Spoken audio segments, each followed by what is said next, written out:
Si tú en un año en 10 años puedes convertirte en un referente mundial de una temática. Si tu paciente es bueno para el café, bueno para la Coca-Cola y se hospitaliza, va a tener migraña. Tomo coenzima Q10, tomo vitamina C.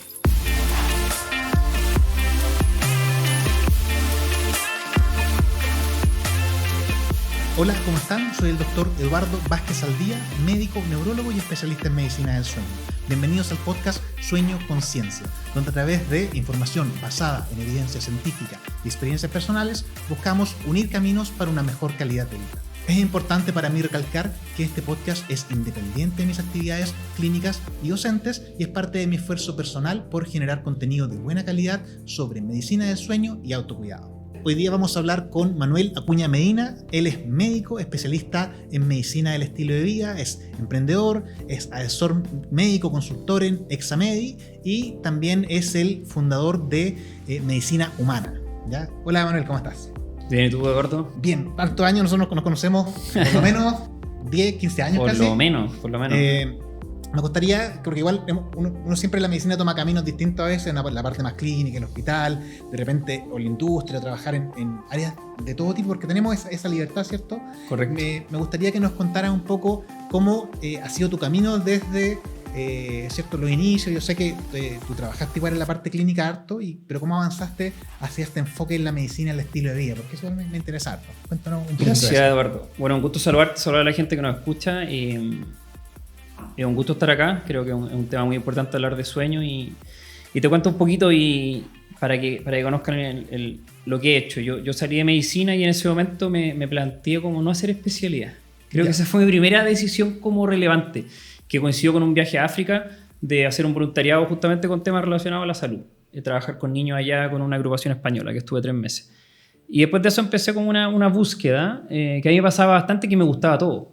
Me gustaba mucho la medicina interna, me gustaba la traumatología, me gustaban algunos temas específicos como dermatología. Creo que había muchas alternativas. Me acuerdo que hablamos en su momento cuando nos tocó trabajar juntos de la neurología infantil. Totalmente. Como que los dos nos gustaba esa área por un momento. Sí, me gustaba mucho pediatría. De hecho, ahí nos conocimos por el internado de pediatría y trabajé clínicamente muchos años en pediatría.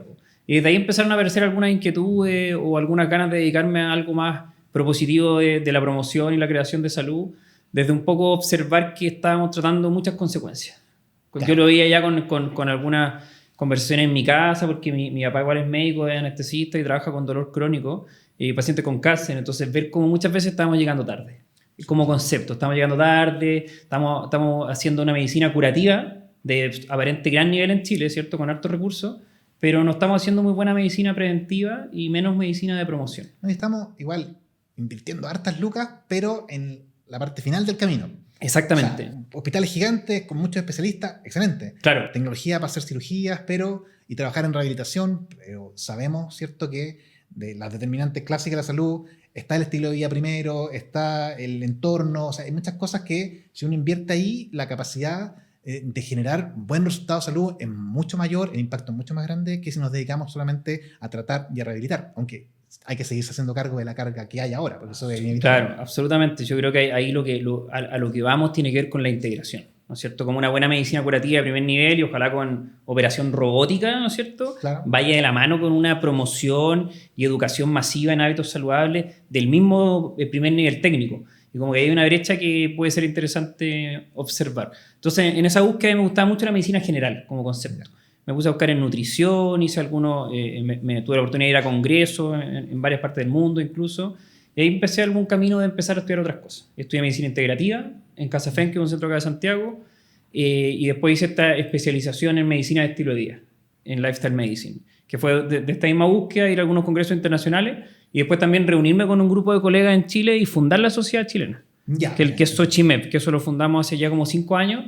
Este año, de hecho, es el tercer Congreso Nacional de Medicina Estilo de Vida. Yo estuve en el grupo de médicos fundadores y estuve un tiempo ahí como colaborando firmemente en la sociedad. Y disculpa, pero si a uno le interesara, por ejemplo, certificarse en medicina de estilo de vida, yo estuve revisándolo otra vez, como que había que completar una cierta cantidad de horas y tomar una prueba que es bien compleja, tengo entendido, que toma un tiempo prepararse y uno puede inscribirse para la preparación. ¿Cómo Exacto. Alguien que, por ejemplo, médico general podría avanzar hacia especializarse? Hoy día, la posibilidad que da Xochimep es una certificación como especialista en medicina de estilo de vida, que es para cualquier médico, especialista o general, y también para cualquier profesional de la salud. El proceso es más o menos similar, como dices tú, un estudio, la presentación de un caso clínico y rendir una prueba, que hay ciertas instancias como los congresos nacionales para rendir la prueba y estar certificado. Es como una certificación local. Es como, no, es la certificación por el International Board. Ya, o sea, sí. Es la certificación full oficial y como que te une a este grupo internacional de medicina estilo de vida. Ya, entonces yo por ahí también desarrollé algo interesante que lo seguimos desarrollando, y también yo estudié biología del conocer y de la comunicación, que eso es la teoría de Humberto Maturana con Varela. Hice un postítulo de eso en la Universidad de Chile, que también fue como... Es como un enfoque más social. Es un enfoque bien biológico desde el comprender la biología del cómo conocemos. Ya. Es como un poco metacognición desde una base biológica, ¿sí? Que nos lleva también a otro espacio de comprender la comunicación humana, claro, de otra manera, y que en el fondo hay herramientas filosóficas, biológicas, y también muchas cosas bien aplicables para la clínica y para las oportunidades, en particular en medicina. Hay una cosa que me pasa harto a mí, que por ejemplo yo antes de estudiar medicina, estudié periodismo. Estuve, no sé, 3 años en la carrera, y como que por temas de entorno y por inmadurez probablemente, igual me costó un poquito poder seguir avanzando a un punto que llegué, ya tengo que congelar. Y cambié de ahí a medicina. Todos siempre me han dicho que es como un cambio así rotundo, como un giro en 180, pero a medida que pasa el tiempo siento que cada vez las habilidades blandas que me llevaron hacia las ciencias sociales como que más me sirven en la medicina. Como que siento que uno desde afuera de repente ve la medicina como una ciencia exacta, claro, cuando en realidad es casi un arte social esta cosa. Totalmente. De poder descubrir qué le pasa a una persona, poder hacer un enfrentamiento diagnóstico de su realidad, de sus circunstancias, y la parte médica termina siendo la parte final en cierta forma, porque igual hay que hacer ese acercamiento humano antes de poder decir esto es lo que tienes que tomar, este es tu tratamiento por una semana, o esto vamos a hacer de aquí en adelante, porque ese vínculo requiere habilidades que normalmente no te da lo técnico. Claro, yo creo que absolutamente, y más allá creo que la empatía, el buen trato, el mirarse a los ojos es un aspecto técnico de la medicina. Claro. ¿Cachai? Yo me acuerdo, yo tenía algunas reflexiones parecidas cuando entré a la carrera, de pensar que medicina es una carrera humanista, porque me gustaba mucho el lado humanista. Y pensando en la comunicación, más hoy día, en tiempos, digamos, post-pandemia, en donde muchas de nuestras intervenciones son con el habla, claro, ¿no es cierto? Y a través de una cámara o con este tipo de instancias, es que debemos hacernos expertos en comunicación y comprender el peso que tienen las palabras en las personas. Por lo tanto, eso es una expertise en sí. Claro.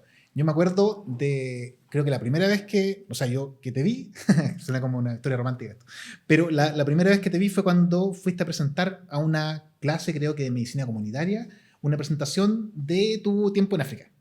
¿Ya? Y mira la cuestión, pues, las cosas que uno se queda pegado.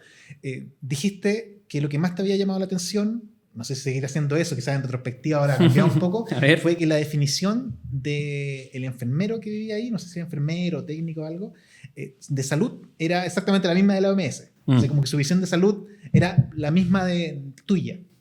Pese a vivir en realidades 100% distintas. Y lo otro es que intervenciones que eran como mejorar la iluminación de un dormitorio eran quizás más significativas que todos los médicos que pudiste hacer cuando estuviste allá. No sé si sigues pensando más o menos parecido, que en retrospectiva, ¿qué es lo más importante de ese viaje? Yo creo que un poco lo que hablábamos antes, que la salud y la activación de protocolos, que hoy día ocurre mucho, ¿cierto?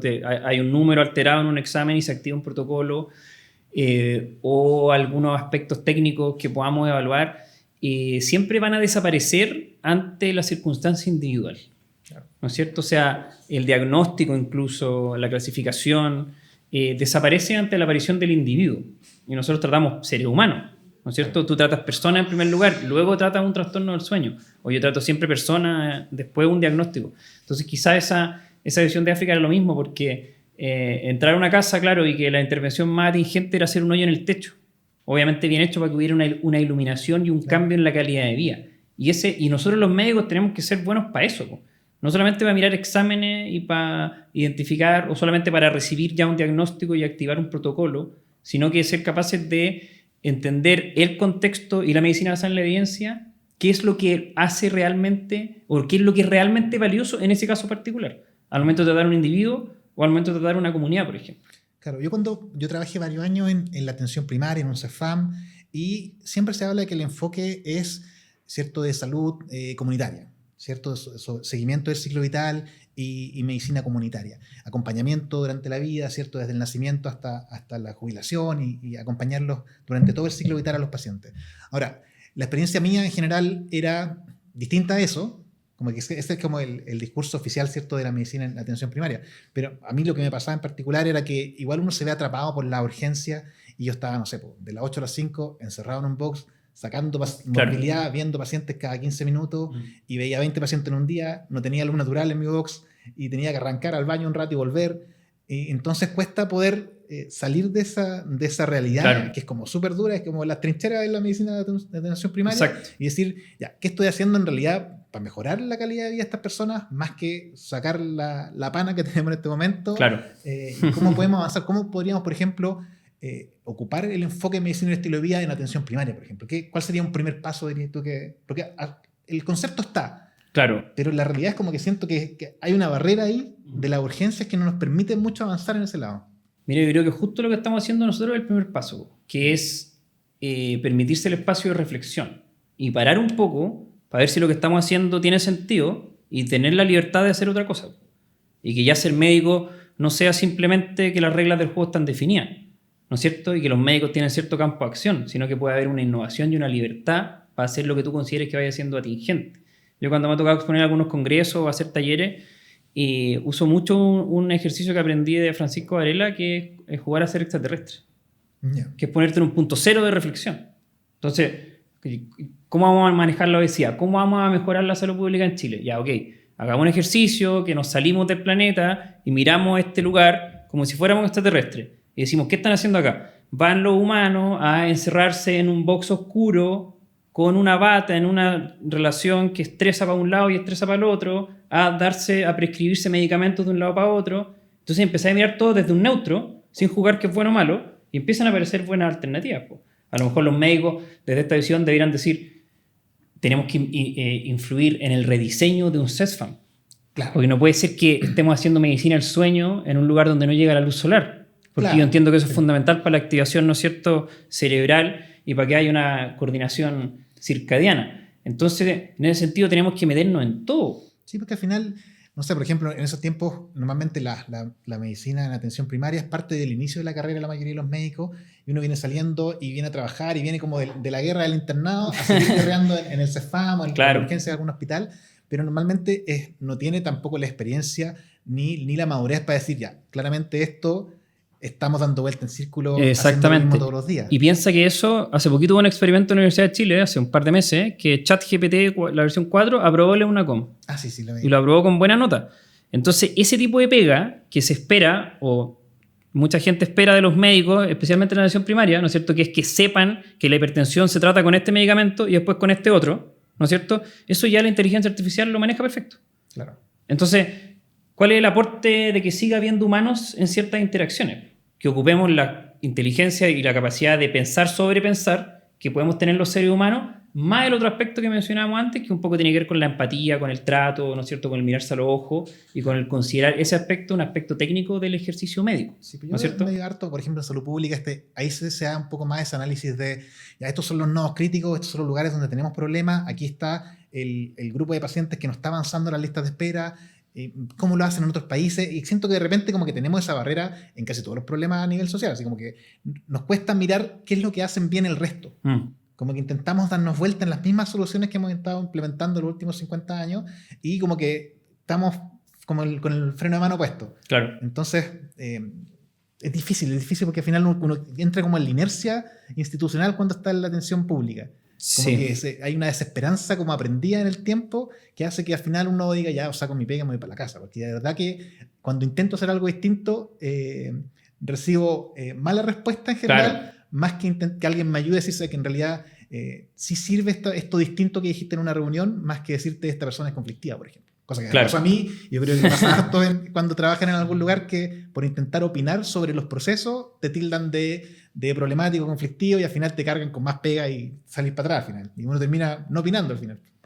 Yo creo que ahora hay un cambio generacional importante como respecto a esa posibilidad y a la libertad de innovar, en el fondo. Porque tú te preguntabas antes cómo puede haber medicina estilo vida en un consultorio. Por ejemplo, en vez de ver un paciente cada 15 minutos, veamos 10 pacientes juntos. generando una conversación que sea valiosa para todos, por ponerte un ejemplo. Entonces, pero eso requiere una voluntad de salir de la caja, ¿cachai? Y decir dónde acaba la consulta, no en el box, y podemos salir al patio. Y para eso requiere, ¿no es cierto?, que la jefatura, que haya un espíritu de salirse de la creencia que te limita, de que tu oficio está definido por ciertas normas de acción y punto. Y que hay protocolos demasiado precisos, que por otro lado igual se necesitan para cumplir ciertas normas sociales. Sí. Entonces, ahí es donde tiene que ir apareciendo mayor libertad, y yo creo que eso trae como, bueno, yo últimamente he estado como dedicándome a la innovación en salud, claro, que es hacer algo nuevo, ¿cachai? Sí, creo que eso no pasa harto, porque al final las áreas de la salud como que tienen esta cosa de que esta es la receta de trabajo, y como que cuesta ser creativo en ese entorno, porque a mí me pasa harto, todos nos pasa que nos tendemos a aburrir repitiendo todos los días la consulta, todos los días el turno en el hospital, como que a veces entramos en esta rutina y como que no se nos ocurren cosas nuevas. Claro. Y como que seguimos repitiendo los mismos protocolos, siguiendo las guías clínicas, todo muy bien hecho, pero como que estamos ahí en un loop eterno. ¿Ya? Y yo he observado lo mismo que dices tú, que creo que hay un aburrimiento en el ejercicio y nos falta cachetearnos y obligarnos a ocupar la cabeza, a pensar. Porque pasa, creo yo, incluso en las mayores subespecialidades, que finalmente la persona que retiene más información y tiene mayores protocolos a su disposición para ser activado, claro, ¿cachai? Pero no son verdaderos grandes semiólogos quizás ya, o no son grandes conversadores. Por supuesto que puede haber de todo, pero creo que hay una gran crisis cuando mucha gente va al... a mí me pasa mucho como... desde que la gente entiende que hago algo diferente en la clínica, que llegan personas que han ido a 6, 7 médicos. Entonces, sigue pasando eso, que en términos de conocer y tener gran información, y ahí hay otra crisis y oportunidad, que es que hoy día tenemos más información que nunca. Nunca hemos tenido tanta información en salud, pero las cifras, las resultantes son las peores. Igual hay un arma de doble filo en ese sentido, porque igual todos, el hecho de tener mucha disponibilidad de información, igual en cierta forma nos ha malcriado que queremos que las cosas pasen rápido. Y es lo que uno ve, y uno lo experimenta uno mismo. O sea, por ejemplo, hay una calle que tiene agujeros afuera de mi casa o afuera en una calle principal, entonces todos alegamos porque queremos que se arregle. Perfecto, estamos todos de acuerdo en que queremos que se arregle. Entonces le empiezan a arreglar, pero queda la calle cortada por una semana. Entonces estamos todos alegando, no está cortada la calle, ¿cachai? Entonces al final como que alegamos porque hay un problema y alegamos porque la solución requiere esperar. Claro. Entonces al final en salud nos pasa algo parecido. Ya queremos que el tratamiento sea más humano, queremos que haya más horas de especialista, pero en el proceso de poder llegar a generar esos cambios vamos a tener quizás más demora en la atención, vamos a tener quizás los box ocupados por otras actividades educativas en vez de atención de pacientes o hacer el clásico poli de receta en que hay un médico sentado haciendo recetas toda una mañana. Entonces claramente se va a atorar un poquito lo que estamos acostumbrados a ver que fluya para que puedan crecer estas otras cosas. Pues estamos en este punto en que todavía no ha muerto lo que tiene que morir y no ha nacido lo que tiene que nacer. Y también puede que haya otro espacio. O sea, piensa tú que una de las recomendaciones de la OCDE para la crisis de salud en Chile es la alfabetización. Que es una descripción que a mí me llama mucho la atención y me interesa mucho, que es considerarnos que somos analfabetos en salud. Entonces, ¿tú cómo mejoras a un analfabeto de su analfabetismo? Alfabetizándolo. Pero es alfabetizarlo, ni siquiera es educarlo. O sea, es enseñarle a hablar el lenguaje de la salud. Y tú hoy día ves, ¿no es cierto?, muchos pacientes que tienen, por ejemplo, un diagnóstico de diabetes y no saben lo que es el páncreas, ni lo que es la insulina. Y eso ocurre a todo nivel, que las personas no conocen el sistema biológico en el que habitan y cuáles son las posibilidades del sistema biológico y cómo se puede comprender la enfermedad y la salud desde un punto de vista adaptativo, ¿no es cierto? Y cómo yo puedo entrenar a mi biología y cómo el lenguaje le hace algo a mi biología. Yo puedo empezar a escribir con la mano izquierda y voy a hacerme experto en escribir con la mano izquierda. Y esa capacidad de aprendizaje que tiene nuestro sistema puede ocuparse para cualquier otro espacio que hemos observado de la biología humana. Yo puedo educar a mi sistema para que tenga flexibilidad metabólica y sanarme de una diabetes. Yo puedo educar a mi sistema en un entrenamiento para dormir bien, ¿no es cierto? Y ese tipo de educación masiva que pudiera estar a lo mejor en la escuela, entonces. Claro. No en los centros de salud. O sea, probablemente muchos de los niños salen, bueno, en mi tiempo ya salían sabiendo armar un computador, por ejemplo. Claro. Armar y desarmar un computador, que era lo que se hacía antes. Ahora ya los computadores, ya nadie arma y desarma computadores. O saber ocupar el teléfono perfecto, saber todas las partes que tiene un notebook, saber cómo funciona y cómo no funciona mi auto, mi moto. pero no tengo idea qué pasa, no sé, pues, entre los 15 y los 25 con mi sueño. No tengo idea qué pasa con mi medio hormonal. Entonces, como que estoy viviendo en un cuerpo casi que no me pertenece. Yo creo que hay una oportunidad tremenda, que generar esta alfabetización en edad temprana, o sea, a cualquier edad un ser humano es capaz de observarse a sí mismo y adquirir herramientas desde la cognición y luego desde la acción que le permitan comprender mejor qué significa el vivir humano y cuáles son las posibilidades. Y cómo relacionamos esto con los conceptos de salud como lo hemos entendido hasta ahora. Entonces, ahí hay oportunidades fuertes que se relacionan con eso y que para nosotros como médicos nos significa el desafío de tener nuevas conversaciones y ver las cosas desde otro punto de vista. Intentando, por ejemplo, concretar algo específico así en relación a autocuidado y optimización de salud. ¿Cuál sería, por ejemplo, para ti el pilar central? Si, bueno, sabemos ya que la alfabetización tiene un rol importante en tu forma de verlo, pero ¿cuáles serían, por ejemplo, los ejes centrales que nos permitirían, por ejemplo, mantener nuestro mejor nivel de salud y intentar tener longevidad, ¿cierto? Que es calidad de vida en el tiempo? ¿Qué dirías tú como lo central? Así, 2, 3 palabras sobre esto es, a mí, a juicio, que sería el tuyo, lo más importante. Yo creo que lo más importante, más allá de un hábito en concreto, que podríamos hablar después de algunas separaciones, es la integración del vivir. ¿En qué sentido? En el sentido de comprender que un individuo, la manera de comprender salud, es cómo el individuo es capaz de vivir en un ambiente particular y cómo es capaz de adaptarse a ese ambiente.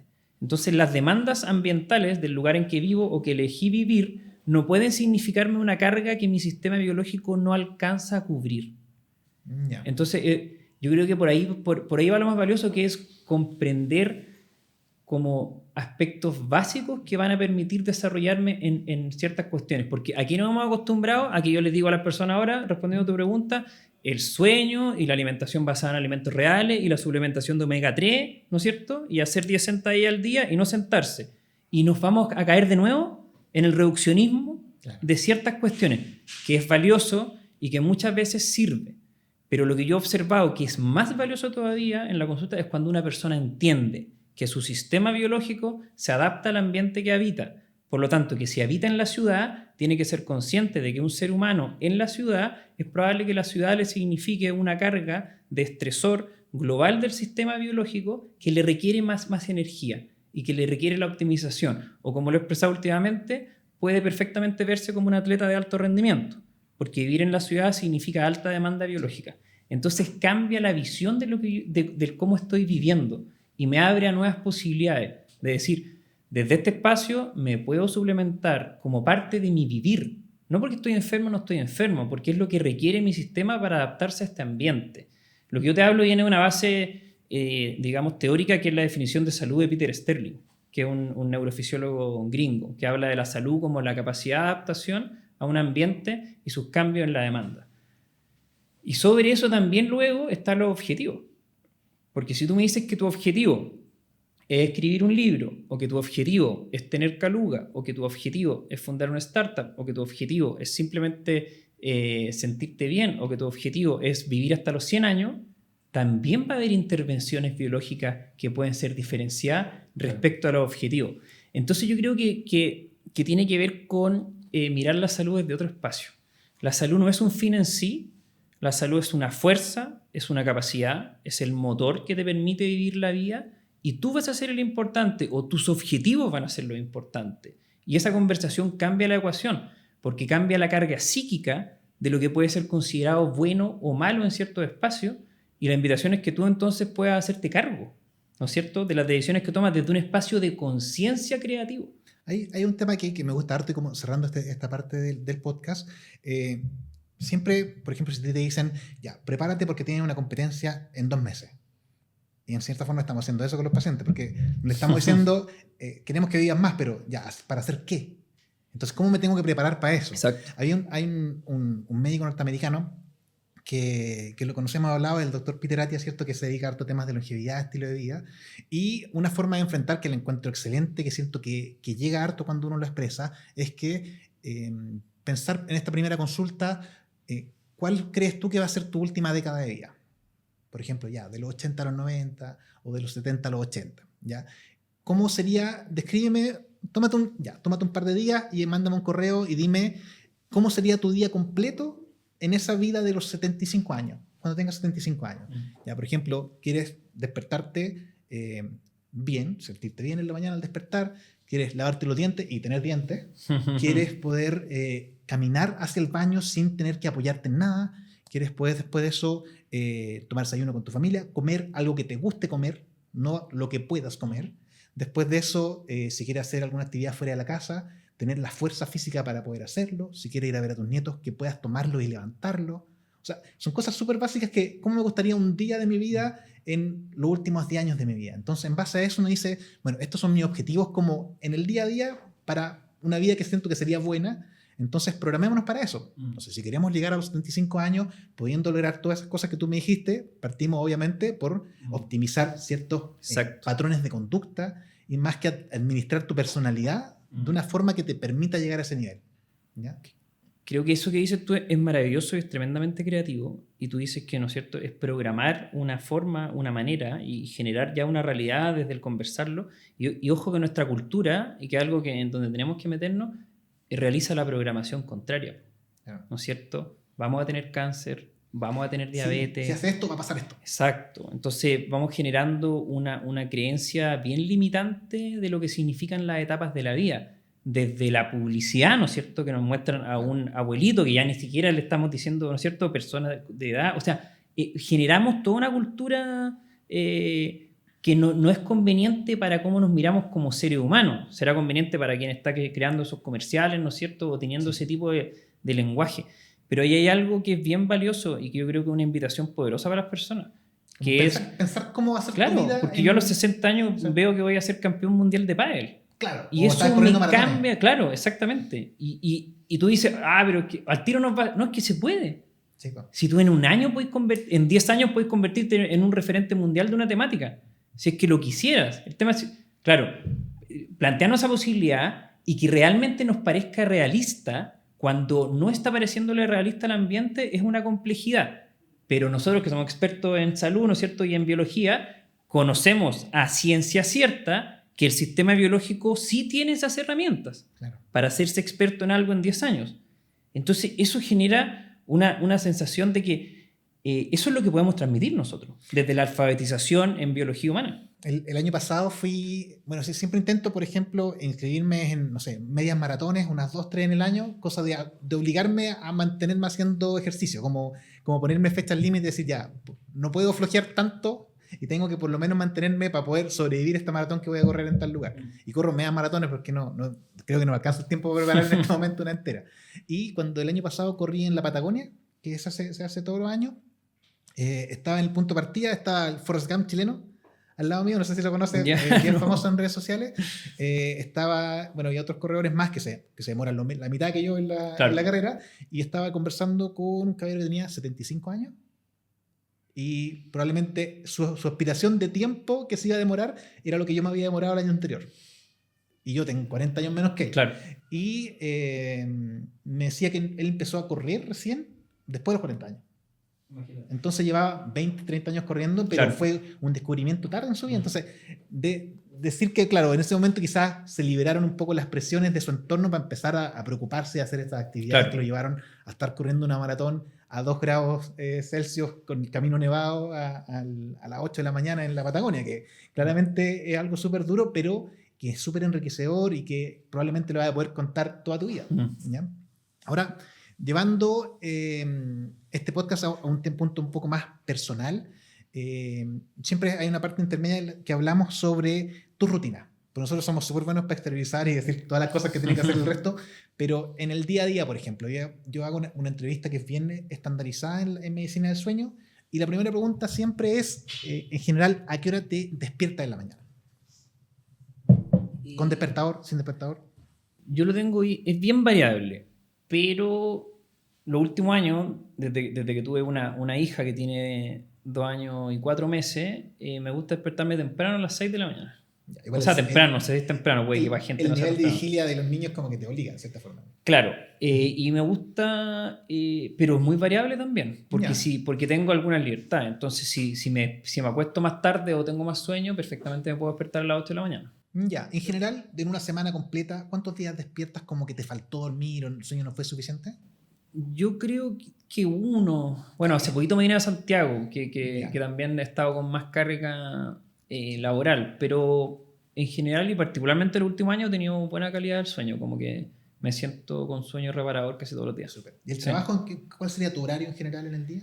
Mi horario, actualmente tengo una jornada como de oficina, como asesor de Examedi, que es una startup de salud que toma exámenes a domicilio, y queremos ir desarrollando todo un sistema de cuidado continuo y de decirle a las personas que son dueños de su salud, desde la comprensión de los exámenes y el asesoramiento permanente en un viaje de salud que sea coherente.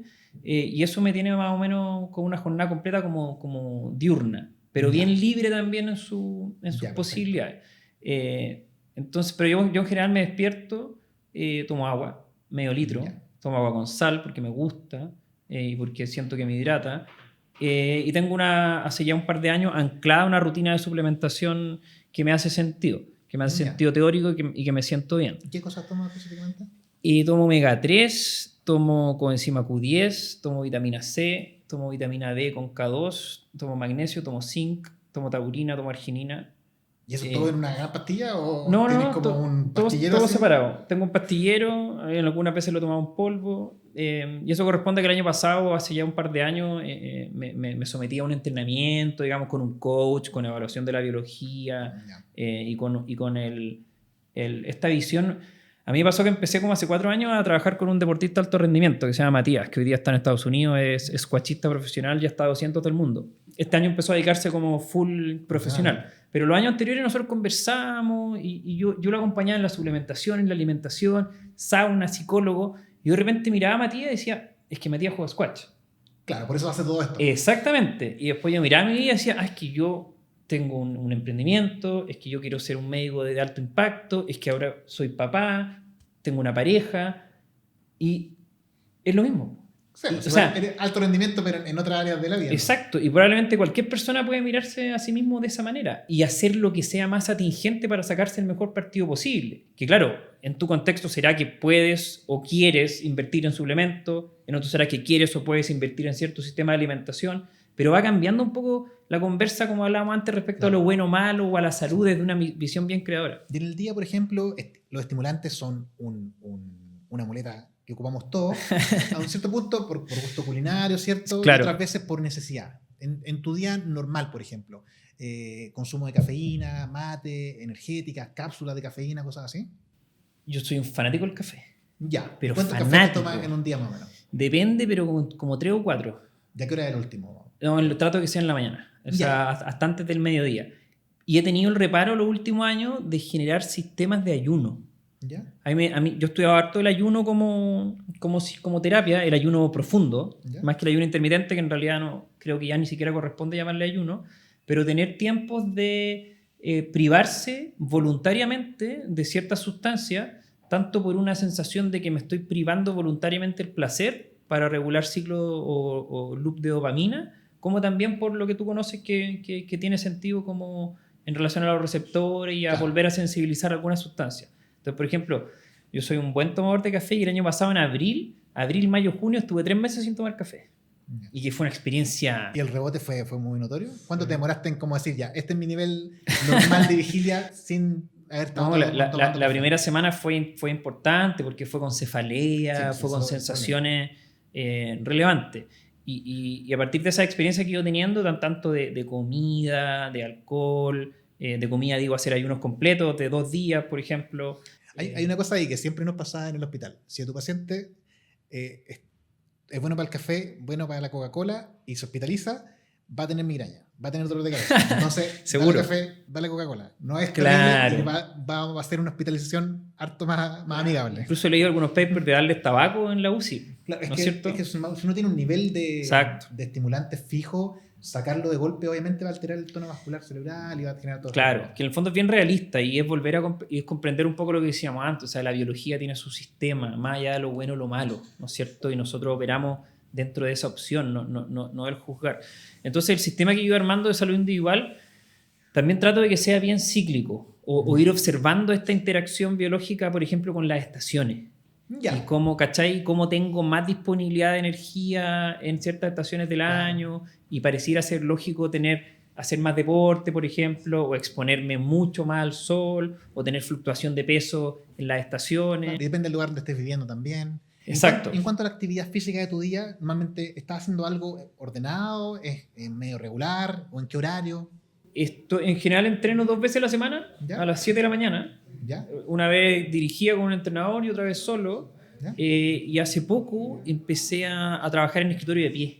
Ya. ¿Sí he visto en las fotos pero solo de pie o con una caminadora abajo? No, solo de pie. Ya, Solo he de visto pie. algunos que tienen una caminadora y están trabajando y caminando y sumando pasos.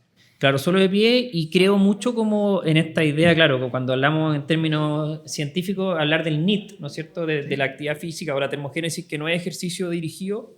Yo trato de caminar, vivo en un 7º piso, subo por la escalera, Ya. o sea, hago un esfuerzo permanente de tener movimiento más allá de actividades formales que van siendo más variables, y hay momentos en que estoy con más actividad formal de ejercicio y otros que no.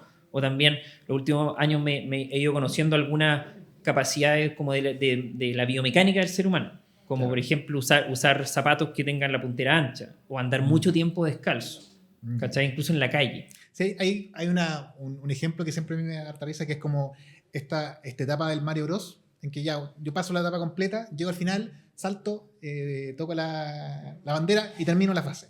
Pero no es lo mismo, en cuanto a resultados, haber agarrado las 100 monedas y tener una vida extra al final del día.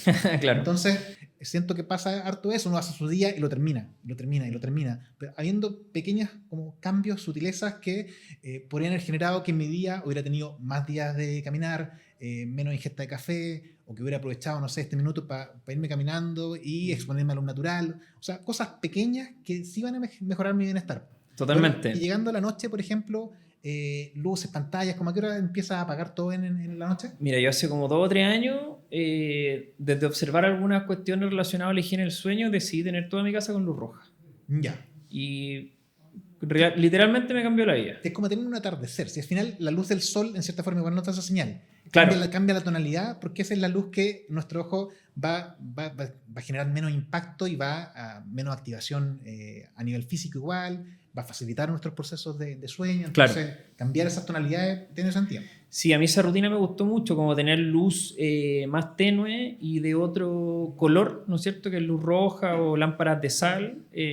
Yo lo observé, ahí tú me dirás bien cuánto hay de placebo y cuánto hay, digamos, de efecto real en la retina y en el núcleo supraquiasmático respecto de hacer más coherentes los ritmos circadianos, pero eso para mí ha sido muy valioso, como en la noche poco celular, poco computador, acostarse temprano para lo que yo consideraba antes que era. Claro. Como que ahora tú ves el sol, que en esta época se pone a las 7 de la tarde y ya está oscuro, y perfectamente podríamos estar durmiendo a las 9. O a lo mejor es lo más óptimo para la biología. Lo que pasa es que en contexto, claro, que el día me falta día, porque trabajo todo el día. O sea, hay muchas variables que van mucho más allá de lo matemáticamente o no correcto biológicamente. Pero yo noto una gran diferencia en mis niveles de energía y de capacidad biológica, de capacidad cognitiva, creatividad. Si un día me acuesto a las 10, que para mí es lo óptimo, y me despierto a las 6, es una cosa que realmente te sentí un superhombre. Claro. Porque tu nivel de energía es espectacular. Y me acuerdo haber leído alguna vez un libro como El Club de las 5 AM, ¿Ya? pero después haber cambiado la visión al Club de las 9 PM o al Club Ya. de las 10 PM, como a... Claro, asegurarse de estar acostado a una cierta hora. Claro, más que- o como dice un amigo, tener acostador más que despertador. Ya. Porque si yo me acostara todos los días y estuviera durmiendo a las 10 de la noche, yo estoy convencido que mi vida sería diferente. Porque Sí. tendría bastante más energía disponible. O sea, yo siempre he pensado, por ejemplo, que tengo un cronotipo vespertino y que soy trasnochador. Pero igual, como tengo un hijo chico ahora y como que de cierta forma uno se ve obligado a moverse más temprano. Y ahí me doy cuenta que claramente si me quedo dormido antes de las 11 de la noche, el otro día la energía es el doble. Absolutamente. Inclusive algunas veces he podido entrenar en forma súper aislada, porque soy malo para entrenar en la mañana, salir a correr en la mañana, volver, hacerme un café y después ir a trabajar y hacer un día como si fuera un superhombre. Claro. Para mí es súper difícil poder ser constante con eso. Ahora, y en la noche, por ejemplo, que estés roncando o que algo que hagas que tu sueño sea interrumpido. Yo hubo un tiempo que ronqué mucho, que igual tenía más sobrepeso, hacía turno. Ya. Yo me acuerdo de la mala calidad del sueño haciendo turno, que es un tema, claro, en la medicina nosotros estamos hablando de esto, pero claro, hacemos turnos de 24 horas, que yo lo hacía en un servicio de urgencia de pediatría, Sí. donde veíamos niños toda la noche, dormía 3-4 horas, fumaba, y realmente era una bruma mental y después de turno atender pacientes. Sí, dar de corrido algunas veces. Sí, y después de turno operar. O sea, hay cosas que entiendo que los servicios de salud y la medicina se está haciendo cada vez más cargo, pero que algo igual interesante. Y en ese momento me acuerdo de haber roncado. Yo en un momento tuve problemas de hipertrofia de amígdala. Y el último tiempo no. El último tiempo... Pero se estabiliza el peso, de cierta forma igual la actividad más o menos constante, porque claro, el turno igual es un descalabro. Si no me equivoco, en Dinamarca, ahí tendría que revisarlo, pero en Dinamarca están pagando compensaciones a personas con diagnóstico de patologías como cáncer, Claro. que el mayor promotor se considera que fue sus años de trabajo en turno. Entonces, obviamente estamos lejos de eso y sabemos que para la continuidad operacional se requiere que se trabaje en 24 horas repartido, pero ahí donde llega la sintonía fina, puede decir ya, ¿a qué edad es mejor que esta persona trabaje en turno? Claro. ¿Según qué cronotipo? ¿Cuál es su tolerancia a la privación de sueño? O sea, ahí hay que empezar a hilar un poco más fino y seleccionar mejor a quiénes vamos a exponer a eso, porque al final es un trabajo de alto riesgo.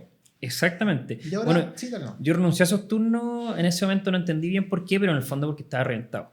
Y llevaba 6 años haciendo turnos, a los 20 años jubilamos y estaba destruyendo mi... En ese momento no sé si era consciente de que era mi salud, si era mi capacidad. Pero te quería compartir otra herramienta que uso para dormir bien. ¿Ya? O que fue como una libertad del diseño de la casa, porque yo tuve una hija, entonces con la Are, con mi polola, dormimos juntos con ella todavía, que tiene más de 2 años. Pero cuando nació, obviamente dormíamos juntos, o sea, no sé si obviamente, porque hoy día hay mucha gente que se lo cuestiona, pero nos hacía sentido, digamos, dormir ahí los tres como mamíferos. Y un día miré la cama, yo que estaba en una plataforma, y que el riesgo que la cabra chica se caiga, qué sé yo, y dijimos, es que ¿qué estamos haciendo? O sea, ¿por qué tenemos una pieza amplia y tenemos arriba una plataforma que nos aprieta? Y yo estaba con dificultad ya para dormir porque me apretaban. Claro, en el larguero. Exacto, entonces ya... sillón al piso, que hoy día me parece obvio, más si dormís con otra criatura pequeña humana en la pieza, y después sillón el más grande posible y al lado sillón chico. Entonces es una pura plataforma la pieza para estar echado en el piso con frazada y cojines, y eso nos generó una calidad del sueño mucho mejor que la que estábamos teniendo, por el simple hecho de tener espacio. Más cuando duermes con un ser humano pequeño que se mueve, ¿no es cierto?, en la noche. Entonces, y que pasó por una libertad de observar el espacio desde un lugar original. Es decir, ¿por qué dormimos en este tipo de cama? ¿Cachai? Que es un invento. Que es lo mismo decir, que yo lo uso mucho en mis consultas, ¿por qué vamos al baño en este tipo de baño? ¿No es cierto? Donde mis piernas no quedan en la posición adecuada para ejercer el acto biológico de la defecación. Entonces, esto tiene mucho que ver con medicina estilo de vida, creo yo. ¿Cachai? Que va más allá del hecho puntual, sino que y otra persona tendrá otra solución original para su tema puntual de salud. Entonces, yo creo que desde ahí como que va un consejo en el fondo y te cuento como cuáles han sido, creo yo, las mejores decisiones para hacerme cargo de mi salud, ¿no es cierto? Y mi sensación de bienestar y en este caso de la higiene del sueño, que es tener la posibilidad de hacer las cosas distintas. Y por último, en cuanto a tus rutinas, ¿sigue algún tipo de alimentación en particular? ¿Algún alimento que esté eliminado? ¿Alguna dieta en particular? ¿O en general no te preocupas en forma como estricta de eso? No me preocupa en forma estricta. Noto mejores sensaciones de capacidad biológica, de sensación cuando como alimentos reales. He estudiado harto nutrición. Yo por ahí partí el mundo de estudiar como miradas más integrales. La Sociedad Chilena de Medicina y Estilo de Vida tiene una vocación por la alimentación basada en plantas. Y yo he estudiado también el mundo de la dieta cetogénica. Y a mí me gusta hoy día el minimalismo alimentario. Así te lo podría definir. O sea, en la mañana me como 4 o 5 huevos. Y sin preocuparme de aspectos que parecieran ser complejos. Me tomo examen y voy evaluando si tiene sentido o no. Porque hay todo un tema ahí del colesterol, claro, pero en general es un grupo específico de personas que son las que tienen esa respuesta. Entonces no... Claro, creo que ahí tiene sentido conocerse. Sigo mucho el gusto. Yo pregunto mucho en la consulta, ¿cuáles son los 5 alimentos naturales que más te gustan y que te llevarías a una isla?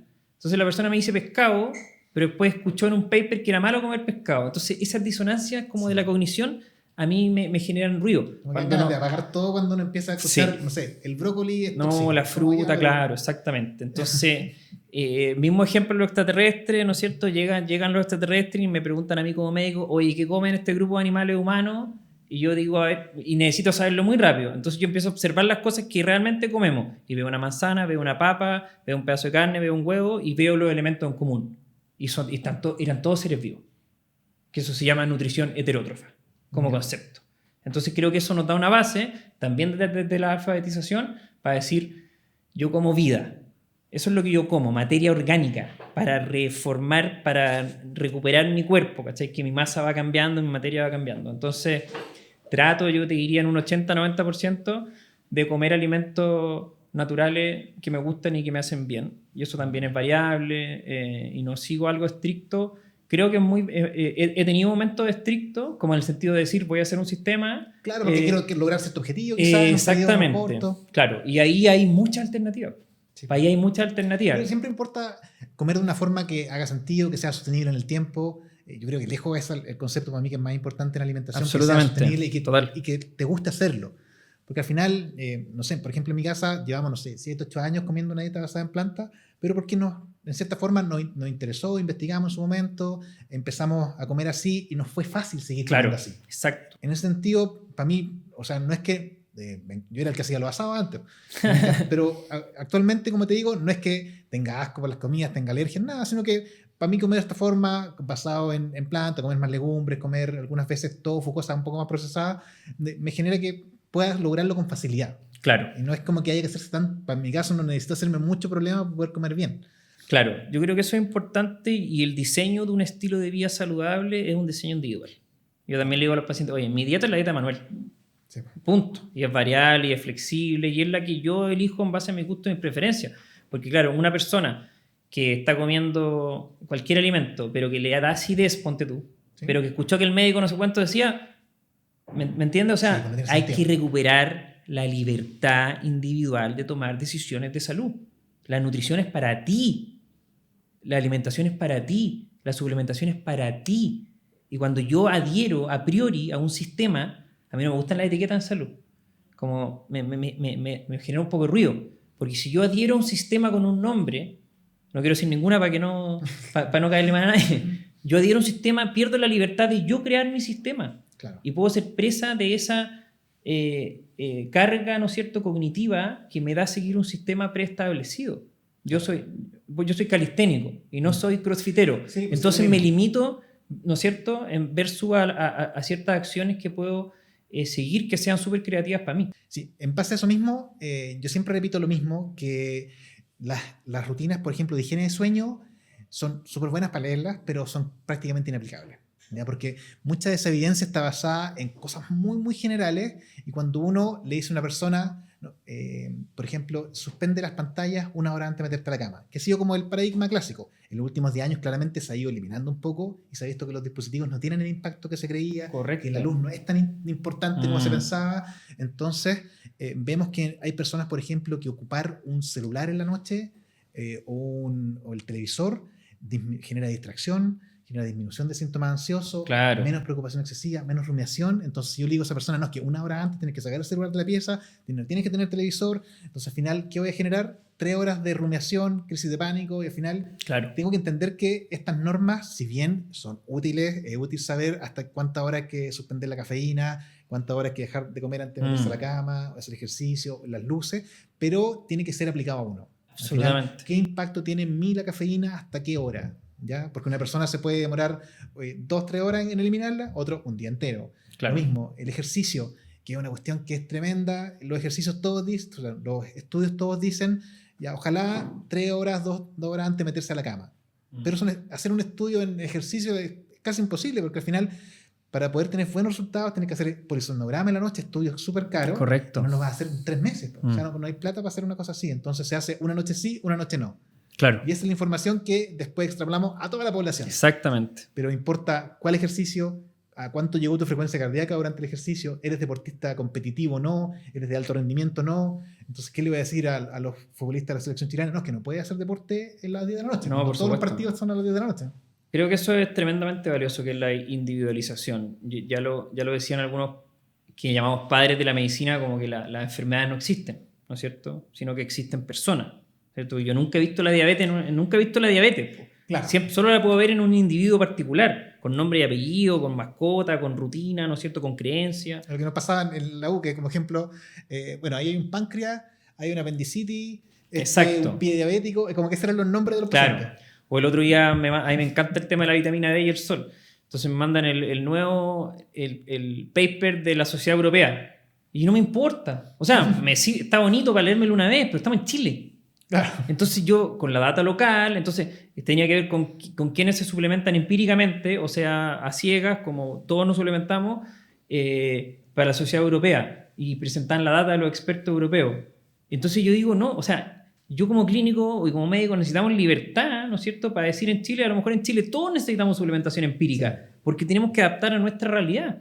Y nuestra realidad hoy día, en tiempo real, con las personas que vivió y en esta ciudad, tal persona, ¿cómo se llama? Entonces, creo que ese mensaje es tremendamente valioso. Hay una cosa que siempre a mí me llamaba la atención, específicamente en la parte de la neurología hospitalaria, es que uno veía algunos trabajos, por una cosa un poco más técnica, pero personas que tenían una hemorragia intracraneana con tales rasgos, el 100% fallecía al mes. Eso decían los estudios. ¿Ya? Y veíamos los pacientes, por ejemplo, en el Hospital Sotero del Río, y tenían los mismos criterios, y al mes, a los 3 meses, estaban en el control en el poli. Claro. Lo mismo, con esta arteria tapada, este paciente tiene este riesgo de fallecer. Claro. Y en el Sotero, el paciente estaba fumando con esa arteria tapada. O sea, nuestra población es claramente muy distinta a lo que vemos en la mayoría de los estudios. Gran parte de la evidencia que uno lee en internet, hay que ver en qué población se hizo, con cuántas personas, cuál era el grupo de control, si es que hubo un grupo que estuvo con terapia placebo. O sea, hay muchas cosas que ver de la metodología para ver si de verdad me sirve a mí. Totalmente. Uno tiende, lamentablemente, a ver mucha información basada en el titular del estudio y decir, por ejemplo, esta cosa genera cáncer. Es como, chuta, y el mes pasado esta otra generaba cáncer. Y como que toda la evidencia va a restringir nuestras conductas más que a darnos información para tomar decisiones. Exacto, que yo creo que hay una confusión de lo que significa medicina basada en evidencia, ¿no es cierto? No, la evidencia es para que yo la use. Claro. Yo como médico uso la evidencia para hacer la medicina que hago yo. Y tú como médico usas la evidencia para hacer la medicina, que puede ser una pregunta filosófica de qué es la medicina, claro, si es una ciencia o es un arte, ¿no es cierto? Porque es un oficio donde yo hago algo y estoy habilitado en Chile para ejercer la medicina. Claro, yo toda la evidencia que tengo la ocupo a mi favor, pero eso no significa que después puedo decir algo que contradice un paper, ¿no es cierto? Sí. O que más en tiempos modernos, en donde la cantidad de evidencia que hay es imposible de conocer completa, ¿no es cierto? Sí. Hay un profe, maestro de la neurología acá en la Católica, que siempre nos decía que las guías clínicas eran para gente que no sabe. Y claro, uno se reía y todo, pero con el tiempo te vas dando cuenta que, claro, hay mucho material.